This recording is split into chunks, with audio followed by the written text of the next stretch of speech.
Welcome to the State of the Weather Address, Episode 1. We're going to talk about a big pattern change in this video that's going to be impacting much of the United States as we head towards early November. I'm going to talk about the storm systems that could occur, the temperature forecast, and I'm also going to talk about how this could impact our winter. And I know this isn't the first episode, but we're trying out a new format here, and this is going to evolve over the next couple of weeks. And you'll find out details here soon. So comment. We're going to try this thing called State of the Weather Live here soon, where I have live streams, potentially a few times a week here on a set schedule here. So do you want morning shows or night shows? Just comment below, and we'll get something worked out here. So let's get right into the analysis here. Here's our jet stream as of right now. So we're going to look at the things right now that are happening across the country, and then we're going to fast forward it into the future. So we kind of have to get a good view of what's going on right now. This is our jet stream right here. This is our winds. Winds are 60 to 120 miles an hour or so. And this is our troughing, where we get these little dips. That's where your storm system's going to form. They're going to kind of form on this eastern half, of these troughs. And so look for a storm system there, one right there, and then potentially one right here, as when we look at the radar, or the current precip or whatever.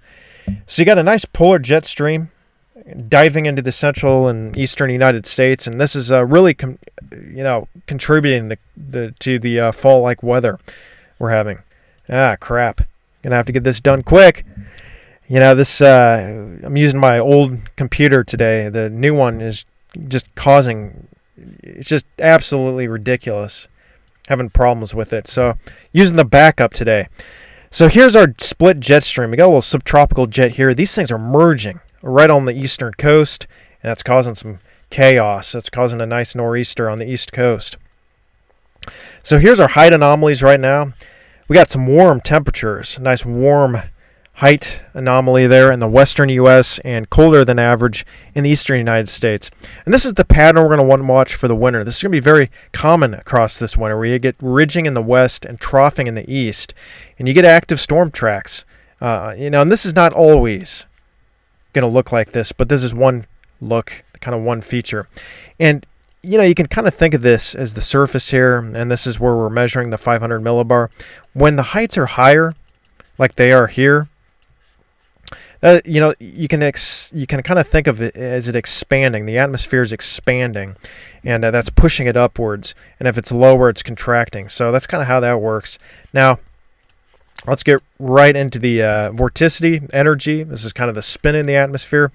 Where there's a lot of this stuff, when it's moving to the east like that, you're going to get storms out ahead of it. And that's what we got here. And then you probably got one out here in the Dakotas as well. So let's look at that. Yep. There's our nor'easter right there. Okay, nice nor'easter. You got your cold front extending out there, warm front there. You got a nice little clipper up here, and then another storm system out there, just like we said there. This is the line you're going to want to watch. Now, it's hard to see it on this computer, but when I get onto the better computer, we'll be able to have better resolution here. But this is called the 540 line. That's the average temperature of, is going to be about 32 degrees in the atmosphere. And so what does that mean? Well, anything along that line and north is typically snow. Now you can actually kind of see some snow here. Sometimes these low pressure systems create dynamic cooling. They kind of create their own cold air. And you can get pockets of snow kind of embedded in the center and northern end of those low pressure systems. So yeah, we could get some snow in the higher elevations here. Some snow bursts. But overall, this thing's a warm nor'easter for most people, other than those higher elevations and farther north. And again, if this was cycled back into winter, it'd be pretty cold. And ignore this. This is actually October 27th. So, yeah. All right. Anyway, we're going to get right into the long-range forecast here. This is called the Toolshed segment. So what the heck is that? Well, we're going to be using tools throughout these episodes, and let's open her up. Right there, boom. Pivotal Weather. We'll try that again. Pivotalweather.com. This is a great site for weather models. You can actually follow along with me if you want. Go to pivotalweather.com. And, some people think the TV meteorologists have these things locked up in chambers. But no, they are free for the public here. So That's awesome. Was that stupid thing on there the entire time? Let's get rid of that. Okay. I can't wait to get back to the regular computer here. So here's our pattern right now, troughing east. Now watch what happens as we get towards Halloween. Look at that. Boom. Right there in the central United States. You got a big old trough here right down the middle of the United States. And you're going to get some more ridging to the east and the west. That's a completely different look. So snow lovers, rain lovers, all that in the central and, Midwestern United States, that's a good look for you. And these patterns actually will cycle back. So you see this pattern right here, this pattern we got right now, that could cycle back in 30 to 60 days. And, these patterns have kind of a 30 to 50, 60-day cycle. It really depends. We got to study it here. We're going to start tracking these things here soon. And you can predict how, a month in advance where these troughs are going to kind of line up. Not perfect accuracy, but better than nothing. So that's one look. Here's another look that we're going to see this winter right there. And then we'll go towards early November, and you can kind of see it happens again. So there's a lot of I think you're going to get a bang, bang, bang type of thing in the central U.S. this winter and Midwestern United States. Not sure if it's going to be like 09 or 010 yet. Again, these things are still going, still kind of evolving here. But you might get a bang, bang, bang kind of thing in the central U.S. and then a United States. Heck, it might be active the whole winter. Probably going to be above average precip. All right, so here's our height anomalies. Here's that look, warm west, cool east. Very common this winter. And here we go. This is towards early November. Very cool temperatures across the central U.S. Look at that. I mean, it's just really cold. And then very strong ridging out to the east and the west, or the west and the east, whatever. And so that's a much different look. And I think you'll see this cycle back a couple times throughout the winter. And that might actually give snow lovers a nice little surprise for the central United States. And then there's another one right there. Okay, so we're going to look at the CFS. The European commuter model is pretty similar to the GFS, a little wider on the cold, but this is the CFS. Okay, it's got very cold temperatures. This is November 7th now, and you can see that warm west, cool east kind of returns. And this is November 12th, 13th, 14th. Kind of a typical El Nino there, though, than what this says. But anyway, that's what the CFS is saying. CFS is...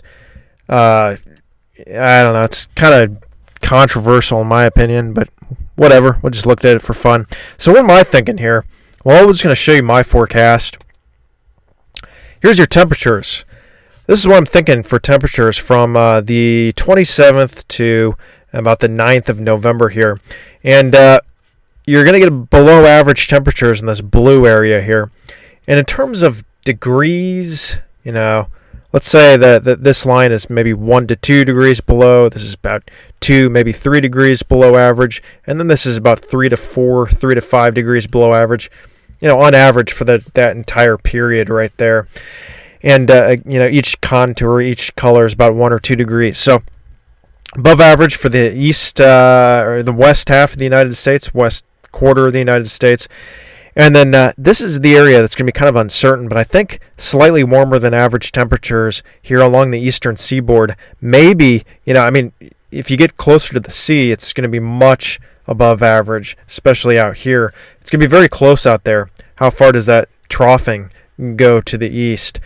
But either way, it does look like it's going to be a warm western United States and cold central United States for sure during that time period with our new pattern here. And then precipitation-wise, well, I think an above average for probably the whole entire north and east 3/4 of the United States right now. Probably going to get some nice northwest flow, maybe some clippers here in the northern U.S., and then it really depends where that trough ends up. We're going to get some low pressure systems here that kind of track up. It really kind of depends. But, you got your eastern half of the United States with that nor'easter. So you're going to get kind of some active above average precipitation there. and then some more storm systems a little bit further west that'll track up into the midwestern United States, maybe even the central United States as well. So we'll be watching for that. And then some below average precip, kind of where that ridging was, way out west, and then equal chances kind of in between there. So that's what I'm thinking for precipitation. This is going to kind of change a little bit here. And then I think the rest of the November, we'll talk about that later, but might be looking like 2014-15 for the rest of November. So that's my forecast. If you like these videos, go ahead and click subscribe. We got weekly videos here. These State of the Weather addresses are actually going to be on the Mondays now. I'm just doing something different today. Just kind of had just a little extra time, so we just decided to throw this one out. State of the Weather addresses on Monday. Wednesdays, we got Weather Decoded TV. Weather Decoded TV is little weather tutorials where I can teach you about the weather so that you can kind of actually follow along with me better in these videos. And then Friday, we got surprise videos like storm chasing events and just kind of random things. And then again, comment below. Well, like this video first and foremost if you liked it. And then comment below, you want morning shows or night shows? Again, on those days that you didn't see highlighted, we might do some live streams. We might even do some live streams on Mondays and Wednesdays too. And again, morning or night, just comment below. And then follow me on Twitter. And again, subscribe. And check this video out right here. If you want to learn some weather forecasting stuff, I got a tutorial here where you can learn how to use pivotalweather.com in more detail. So with that said, hope you enjoyed today's video, and I'll see you soon.